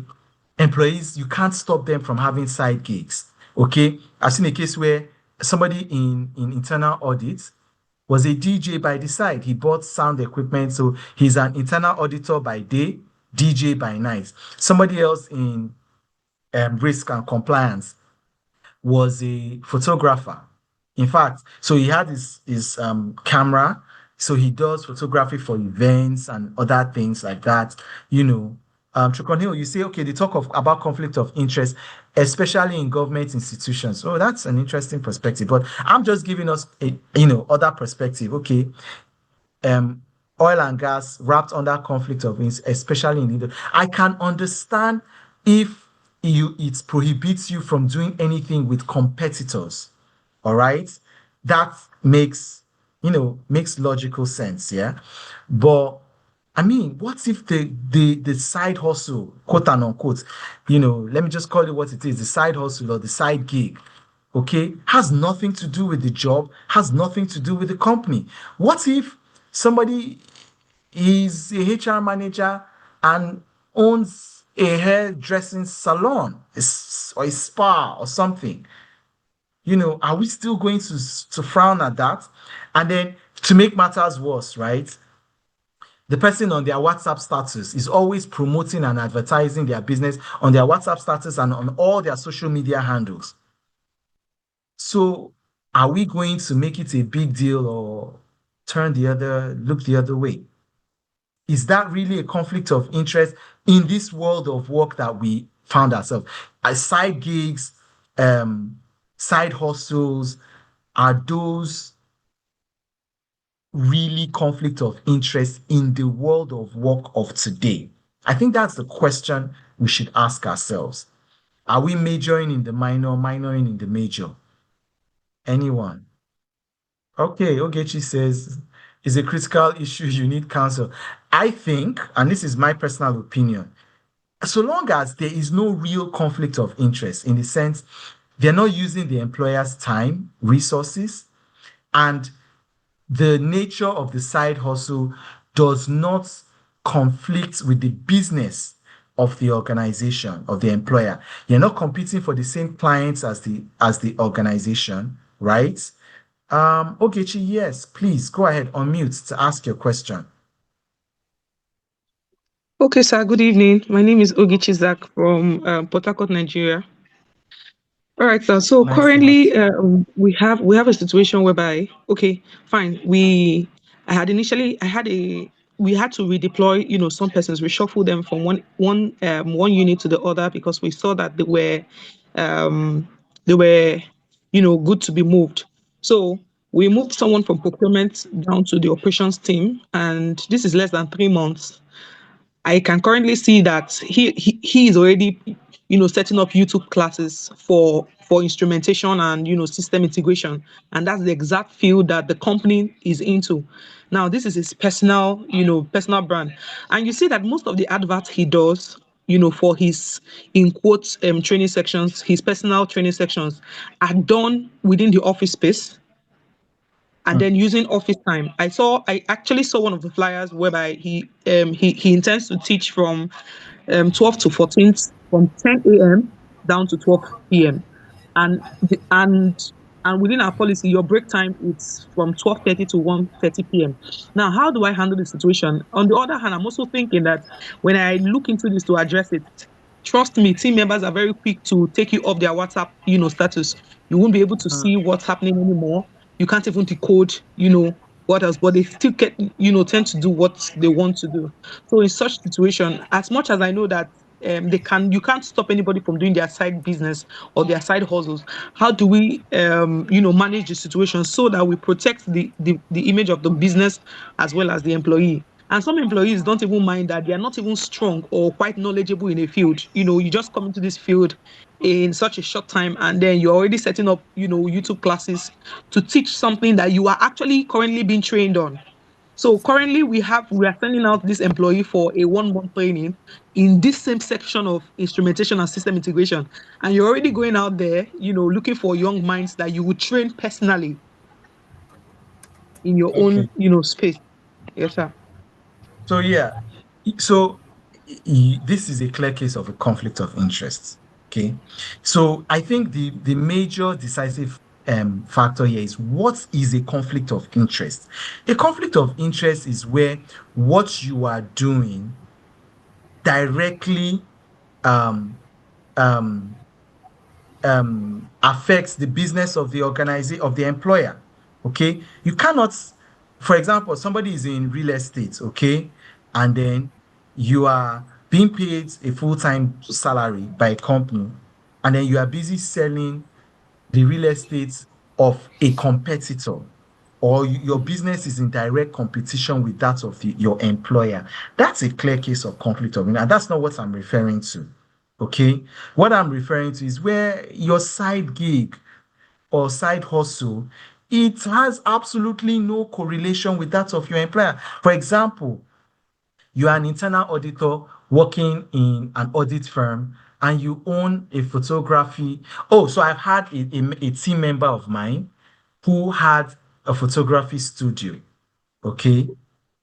he was an analyst in the HR department. We both worked in a real estate company at the time. And he ran his own photography studio. He had his staff there. The business was running. Now, so long as his work deliverables were not suffering, I looked the other way. Okay. But on the flip side, there's some people on the call that can attest to this fact. There was a company I worked in for about 2 years thereabouts. So I love doing trainings like this, okay? But when I joined that company, because one of the core businesses of that organization was training, okay? I had to stop every form of training, facilitation, whatever I used to do. So any training that I'm doing that is not under the auspices of my employer, I had to stop. So many people reached out to me and were like, "Oh, Patrick, you've gone silent and quiet. What's going on? I no longer do webinars. I no longer do training, take training gigs or assignments from anyone." And literally, my social media went quiet. I said, "Oh, I cannot do anything unless I'm doing it under anything training related, because my employer, one of its core business is training." All right. So that was a clear conflict of interest and I had to avoid it. Okay. My current company, none of its businesses are training related. So yes, I can take a training gig. I can put it on my social media. I put it on my WhatsApp. I didn't block anybody. My MD is there. He can see it. I'm not using his time or his resources to deliver on this side gig. Okay. So there is no conflict of interest. So really, you need to define what conflict of interest actually is.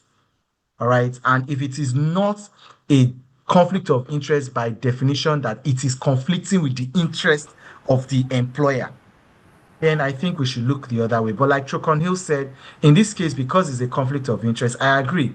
Have an intentional conversation with him about the company's interest.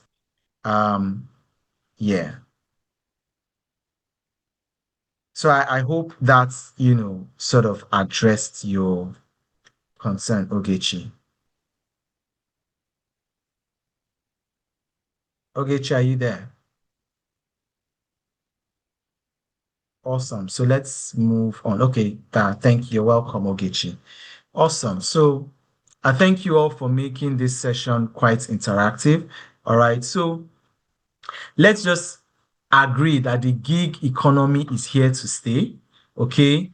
If in many cases, if you stop your employees from doing their side gigs and side hustles, you end up losing them.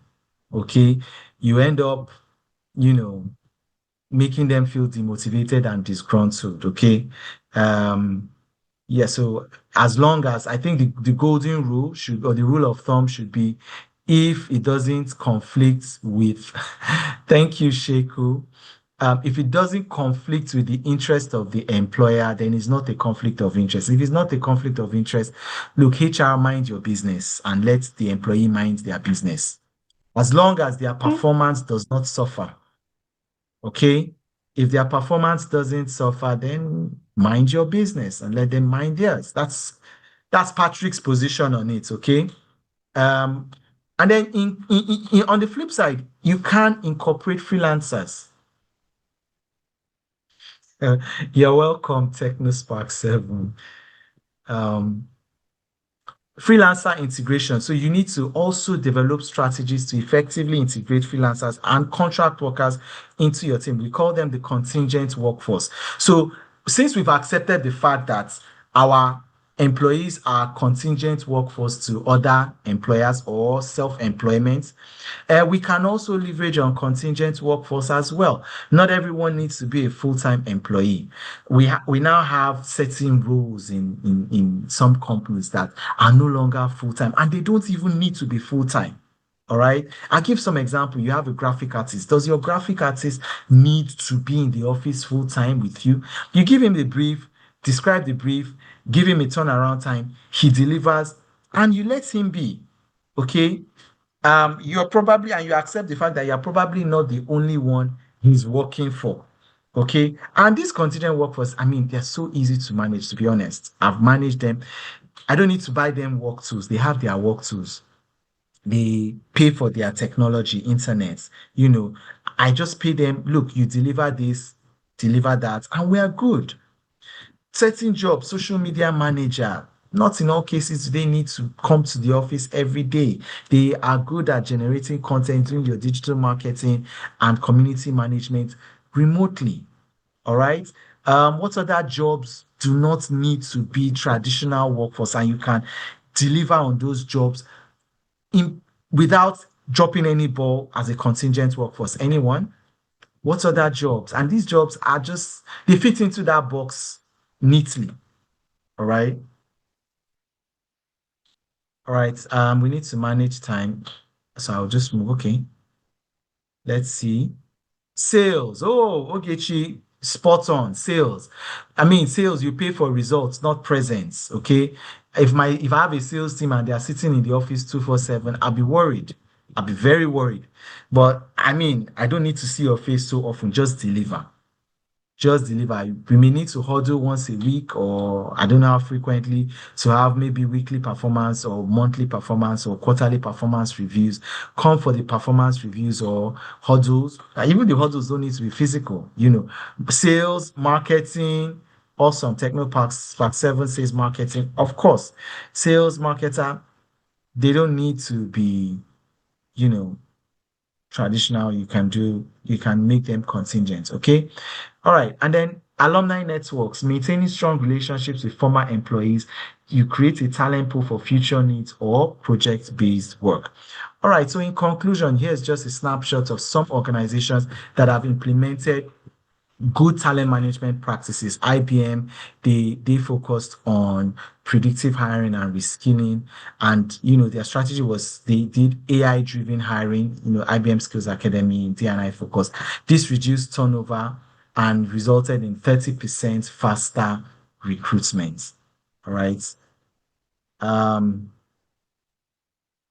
Okay. Trocon Hill is asking, yes, difference between coaching and mentoring and upskilling and reskilling. Okay, so coaching is so these are often confused terminologies. Coaching is different from mentorship. Okay, a mentorship is someone who is more, would I say, more advanced, and you are learning from somebody who is more advanced. But coaching, on the other hand, is for specific areas. So you can say, I have a fitness coach, a personal trainer. Okay. Oh, Spark 7, I am sharing this. I'm not sharing some of the slides with us. I'm sharing all of the slides I'm sharing all the slides, right? The slides were developed for everybody that attends. I will share with the organizers. Just reach out to the organizers for the slides and recording of the session if you need. That is their prerogative. I've said that before. Yeah. Coaching is for specific skill sets. So you can have a voice coach, you can have an etiquette coach, you can have a coach on Microsoft Excel, you can have a fitness coach. Okay. Your fitness coach is not a mentor to you. Okay. He's just coaching you on. You can have a football coach, a basketball coach, a swimming coach. Okay. A coach is there. Chokon, I hope you understand the difference between a coach and a mentor. Okay. A coach is just there to help you for a specific competency area. Voice coach, swimming coach, karate coach, boxing coach, fitness coach, Excel coach, etiquette coach. It's a clearly defined competency gap that the coach is there to help you address. But a mentor, on the other hand, is somebody who you respect, who is a senior to you in your profession, who you are learning from, okay, showing you the ropes. That's the major difference. Upskill and reskill. Reskill requires that your current skill has become obsolete, okay? And then you need to unlearn. Okay, so for example, you had a skilled typist. I don't know if you remember that job though back in the days. There was a job called typist in companies, in the days where the typewriter existed. Okay. So because you had typewriters, you had people who were trained typists. Okay. Of course, that skill became obsolete. If I may also give an example of an obsolete skill, I don't know how relevant the skill of shorthand is anymore.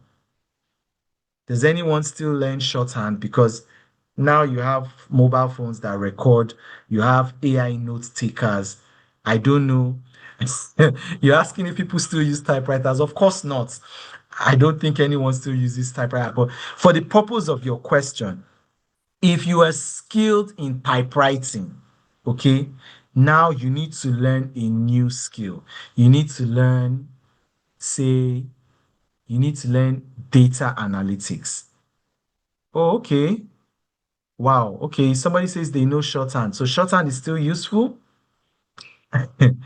Okay, that's really interesting. 𝗬𝗲𝗍𝗲𝗃𝗍𝗃. He says he knows shorthand and shorthand is still useful. I'm surprised. I'm shocked, literally, because I thought technology had rendered shorthand obsolete. You have AI note takers for meetings, AI note takers when you record, the AI note taker would even summarize the meeting. So I didn't know shorthand. It's like saying shorthand and Morse code are still, but wow, I just learned that it's still useful. But I guess you understand the perspective where I'm coming from. So reskilling means, yes, but it's not a replacement to the tape recorder. I'm glad we're on the same page that the tape recorder and the AI note taker, they are the new kids on the block, and I think we should rely on them. But yeah, shorthand may still have its uses. Okay. Some of these obsolete skills still exist for history. Yes, but they exist for history, but they are not useful. So people that know shorthand, for example, would need to reskill if they want to remain relevant.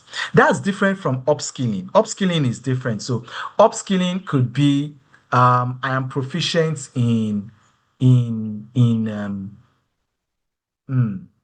I'm proficient in I'm trying to think of in a particular, okay, I'm proficient in driving manual stick, right? And then I need to upskill. I need to learn how to drive automatic. It's still the same vehicle, it's still the same skill set, but you need to upgrade your knowledge based on new innovations. But your current knowledge is not obsolete. Okay, if you know, for the purpose of this example, and just for the purpose of this example, if you know shorthand, okay, that skill is probably obsolete. Okay, you need to acquire a completely different skill set to remain relevant. All right, it's different from, oh, I know I'm a pilot, I know how to fly a particular model of a plane, but there's a new model and I need to upskill my knowledge so that I can also fly these newer models of planes. So professionals upskill. It's normal. Everybody should keep upskilling, okay? Right? But reskilling means your current skill set is obsolete and you need to learn a new set of skills. I hope that addressed your question. All right, so time is fast spent. We've spent more than the time allotted. I'll share the slides so that we can see what talent management practices these different companies from IBM, Procter & Gamble, Starbucks, HubSpot, Netflix, Salesforce, Coca-Cola, Uber, Google, Unilever, Johnson & Johnson, DHL, Tesla, Airbnb, some of the good talent management practices they put in place and the outcomes of deploying these good talent management practices. And in conclusion, I'll just say that, look, exceptional talent management, especially in the 21st century, requires a multifaceted approach that leverages on technology, embraces flexibility, and prioritizes employee well-being and growth, okay? Remember, the key to effective talent management is continuous adaptation. Don't be stuck in your ways. Be willing to experiment with new feedback and stay curious, remain open to feedback, always keep the needs and aspirations of your workforce at the forefront of your talent management strategies. Thank you. If we have questions, comments, feedback, I am open to taking them. Ogechi, you have a question. You can unmute to ask your question. Hello, sir. All right, sir. Thank you so much. This presentation was mind-blowing, and it's been able to address a whole lot of issues, sincerely speaking. And I want to say thank you to the organizers. All right, sir. So with respect to, you made mention of diversity, equity, and inclusion, trying to incorporate, things. But I see that, well, I don't know if it happens in other countries, but, in Nigeria, there's a law that states that you have to incorporate the disabled persons, yes, but you find that most organizations don't actually do that. So how do we, it's one thing, it's one thing to say and then get to do. So how do we get to, manage or improve on that? And then secondly, as regards to, learning and growing for each team member, there are times where you invest so much in employees, and at the end of the day, you just see them leaving for one reason or the other. For some of them, not necessarily because the company has an issue, but just because human beings are structured to movement. They just want to move on to one level or the other. And then, you find the management saying, you keep doing this, you keep losing team members. People don't get to appreciate as much as you do for them. How are we able to see to it that in this time and in this age, employers actually face a lot? It's more like a give and take. If I do this for the employees should be able to manage my business. But there are times where employers invest a lot and still employees get to leave when they want to leave, irrespective. Okay. So your first question with regards to what's it called again? With regards to diversity, inclusion. Okay. Yes. Okay. Yes. So the problem we have in Nigeria is we have a law, but interestingly, there's no punishment for non-compliance in the act. Interestingly. So it's just going to rely heavily on moral suasion. Okay. Pretty much it's like the NHF Act, National Housing Fund Act, that mandates a particular amount for to be contributed to the NHF fund. It's a law, but there is no penalty for non-compliance. And I don't know about other people, Nigerians are pretty stubborn, right? If there is no time for the crime, there will be no compliance. Okay. So until Nigerians know what the time for committing the crime is, we're not going to be morally swayed to comply. All right. So a law that doesn't prescribe punishments will just rely on moral suasion. And, sorry, but moral suasion is not a motivating factor to comply for Nigerians. It's the same thing with the Disability Act, Nigerian Disability Act. Yes, the act specifically provides for the disability quota for people, PWDs, people with disabilities, right? But there is also no punishments for non-compliance. So why would an employer need to make physical adjustments to their workspaces why would an employer now create a quota for people with disabilities just to comply with a law that has no punishment for non-compliance? So you're trying to rely on the good graces of Nigerian employers, that those good graces do not exist.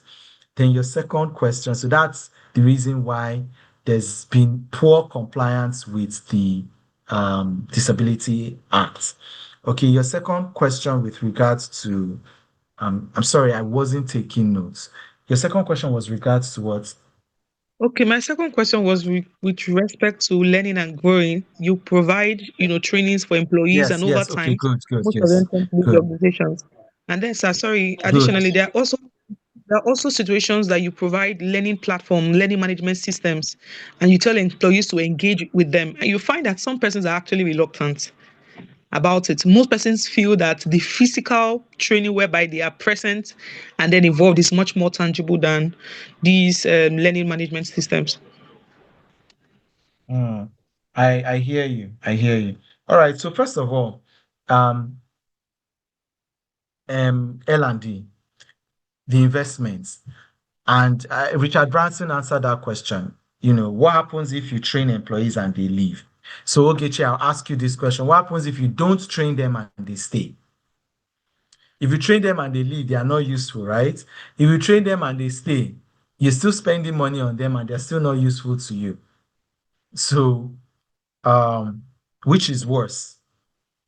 Them staying and being useless, or you training them and they stay for a while and then they go?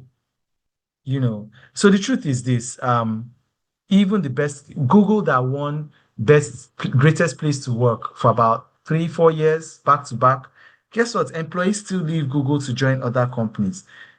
And employees are leaving Google to join DeepSeek, right? So employees will forever remain mobile. Okay.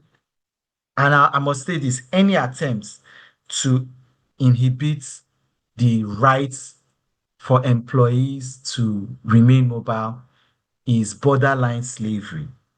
Okay. It's employment at will. It has to be at will of both employer and employee. However, to be fair to employers must have some level of return on investments made to develop employees. So you may need to put in certain things to protect employers. So if a significant amount of money is being invested in an employee's development, you could state that if the employee leaves within a particular period of time, such as is reasonable, um, you could have a clawback option whereby you could claw back a portion of the investments made in the employee for that development to acquire, especially in IT, or where the employee is acquiring niche skills, okay, and then they leave almost immediately, especially where companies spend top dollar to help their employee acquire niche sets of skills. In that case, it is reasonable to state that if the employee leaves within a particular period of time, such as should be reasonable, all right, then the employer would have the right to claw back a portion of the investments made. So that would also create some fairness, such that it doesn't impede on the employee's rights to move when they feel like moving, but also create some comforts for the employer that the investments made on developing their employees is not a total waste. I hope that addresses that. Then, in terms of enforcing employment and employee training, so it seems like there's a preference for brick and mortar training, which is in-person, training as against virtual training methods. That is your workforce. I believe in what's it called? The law is made for man, not man for the law. Okay. If your workforce prefer brick and mortar training, I think you should. Why are you flogging? Why are you creating a mountain out of a molehill? Give them brick and mortar. It just shows that your company's or your employees' level of digital readiness is low. Okay, so you need to help your workforce to become more digitally accustomed. Okay, train them on digital transformation, and there's a paradigm that needs to be addressed with them. But till that is done, look, if you force them to do virtual, you're just wasting their time. It will be a box ticking exercise without any transfer of learning. Okay, so if they want brick and mortar, please give them brick and mortar. Ogechi, Bikonu, give them brick and mortar, please. I hope that addresses your question. You're welcome, Ogechi. Any other question, comments, feedback? All right. In the absence of any question, comment, feedback, I will be yielding the floor to the organizers. Thank you, everyone, for your time. It has been a pleasure.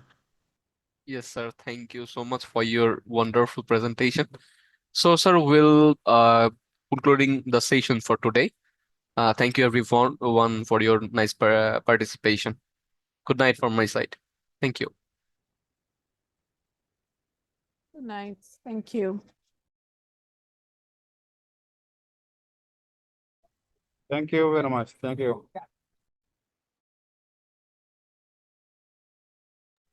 Thank you. Good night.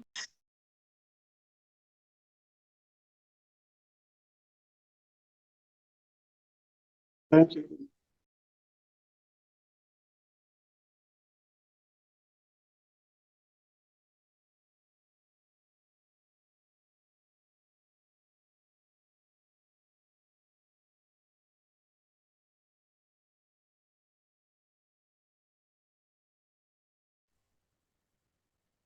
Thank you, everyone. So thank you to the team.